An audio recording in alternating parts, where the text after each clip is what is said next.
Остеохондроз дарты тууралуу. Организмге дартты жеңүүгө кандай жардам берсе болот? Остеохондроз бул планетабыздагы дээрлик ар 4-чү адамына катыштуу омуртка проблемасы. 20-кылымга чейин остеохондроз ак сөөктөр оорусу болуп саналган. Себеби алар аз кыймыл өмүрүн сүрүп келишкен. 20-21 кылымда остеохондроз оорусунун жайылуусу азыркы адамдардын кеңсе жумушуна алмашуусуна байланыштуу орун алууда. Дарт эмнеден улам пайда болот? Кан тамырлар, эң аз кан тамырлары, ал бардык түйүндөр менен кыртыштар органдарыбыз аркылуу өтүп жатат. Алар организмдин ар бир клеткасына кычкылтек жана бардык керектүү заттарды жеткизип турат. Клетка менен кан тамыр чек арасында зат алмашуу жүрүп турат. Кан тамырлар аркылуу кандын жүрүшү бузулганда клетка кычкылтектин жетишпестигинен тумчугат. Бул клетканын оорусуна, акырында өлүмүнө алып келет. Кан тамырлар жумушунун бузулуусу ар бир патологиялык процесстин негизги себеби. Адамдын жашы улгайган сайын кан тамырлардагы кан айлануу төмөндөй баштайт. Ошол себептен 40 жаштан ашкан адамдардын көпчүлүгүндө 1-2 созулмалуу оору болот. Ал картайган сайын алардын саны арта баштайт. Ар бир дарт организмдин кайсы бир жеринде кан айлануунун буулуп же болбосо токтоп калуусу менен, ошону менен катар клеткадагы суюктуктун туруп калуусу менен байланыштуу болот. Дисктердин керектөөсүн камсыз кылуучу кан тамырлардагы кан айлануунун начарлашынайына нымдуулук жок болуп, жана натыйжасында остеохондроз оорусуна алып келүүсү мүмкүн. Моюнуңузду сактаңыз. Дарыгерлер эскертет. Остеохондроз бул жөн гана жанга баткан оору сезими гана эмес. Бара-бара бул оору ден соолуктун начарлашына алып келиши мүмкүн. Остеохондроз кезинде спазмаланган омурткадагы булчуң эттердеги кан айлануу бузулат. Ошондуктан омурткаларды кошуп турган кемирчектер бузулат. Мисалы, моюн остеохондроз учурунда баш мээнин кычкылтек менен камсыз болуусу бузулат. Көптөгөн нерв клеткалары, кан тамырлардын көптүгү мээни камсыз кылуучу негизги артерия,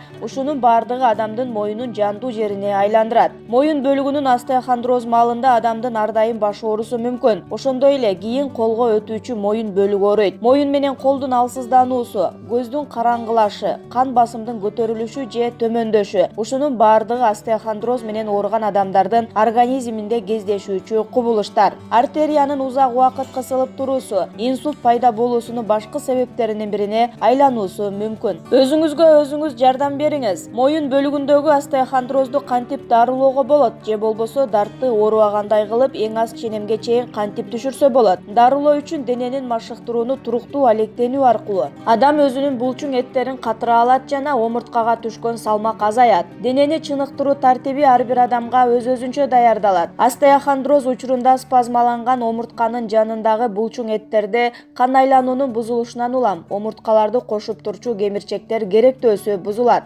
Кемирчектин бузулушу грыжа жана омуртка протрузиясына алып келет. Ал эми кемирчектерге арналган белоктор курулуш материалы болуп саналат. Ал глюкозамин жана хондроитин препараттарынын курамында болот. Бирок омуртканын айланасындагы кыртыштарга кан айланууну жакшыртмайынча курулуш жүрбөйт. Мунун негизинде башкы рол физиотерапияга тиешелүү. Остеохондроз учурунда магнитотерапия жакшы натыйжа берет. Магнитотерапия бул ооруну сездирбеген процедура. Пациенттер бул процедураны жеңил көтөрүшөт. Ал чоң чыгымдарды жана татаал техниканы пайдаланууну кажет кылбайт. Ал эми атап кеткен маселелердин көбүн чечет жана оңой таасир бергендигинен каршы көрсөтмөлөр да минималдуу. Бул алсыз дарттарга, улгайган адамдарга, ошондой эле көптөгөн башка оорулар менен ооруган абалда процедураны баштоого мүмкүнчүлүк берет. Далы омурткалары үчүн көнүгүүлөр. Түз турган абалда терең дем алып, колуңузду ылдый түшүрүңүз. Колуңузду өйдө көтөрүп, демиңизди чыгарыңыз. 8-ден 10 жолу кайталоо керек. Столго олтуруп, колуңуз менен башыңыздын артына тиреп, терең дем алып, артты көздөй ултунуп, демиңизди кое бериңиз. Көмкөрөңүздөн полго жатып, башыңызды жана буттарыңызды өйдө көтөрүңүз.